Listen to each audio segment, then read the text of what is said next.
Vous êtes sur Football Club de Marseille, l'OM vient de faire match nul 0-0 face à Nantes. Quels sont les 3 enseignements à retenir de ce match ?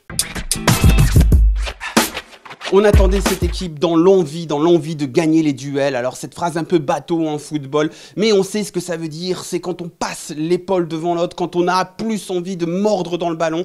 Et ben ça, on l'a pas vu sur le terrain côté marseillais. Mis à part peut-être Alvaro, qui, il faut le souligner, a fait une très bonne première sur ce point-là. Mais les autres ont même réussi à se faire balader par cette très faible équipe de Nantes en fin de match.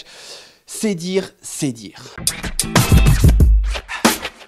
Ensuite, on attendait aussi du dynamisme dans le jeu. On en avait marre de cette équipe endormie sous Rudy Garcia qui jouait sur un tempo de sénateur.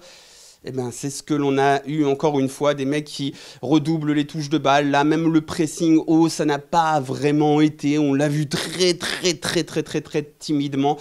Bref, aucun dynamisme dans le jeu, on n'a pas été vite vers l'avant, on n'a pas respecté la fameuse devise, comme le dit Zoubi, droit au but. Lorsque l'on a droit au but sur un maillot, il faut aller droit au but. Non, les joueurs marseillais ont préféré revenir en arrière, repasser sur les côtés, retoucher le ballon 1, 2, 3, 4, 5 fois, jusqu'à ce que le jeu était mort. Le jeu était mort, le jeu marseillais était mort cet après-midi, tout simplement. Et enfin, un manque de confiance criant. Alors forcément, lorsque l'on parle d'un manque de confiance, on pense à Dario Benedetto. On savait qu'il arrivait de Boca Juniors avec des petits troubles dans sa tête. Ça n'allait plus très bien ces derniers mois, comme le disaient les observateurs du championnat argentin. Alors imaginez, le mec débute sa première titularisation, il rate un penalty avec l'Olympique de Marseille.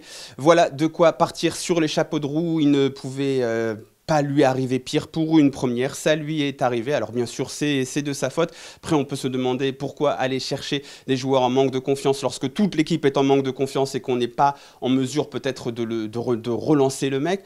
Ça, c'est une autre question, mais en tout cas, en conclusion, on a vu 11 joueurs, mais pas une équipe. Ces 11 joueurs ne forment pas une équipe, c'est 11 ou 14 joueurs.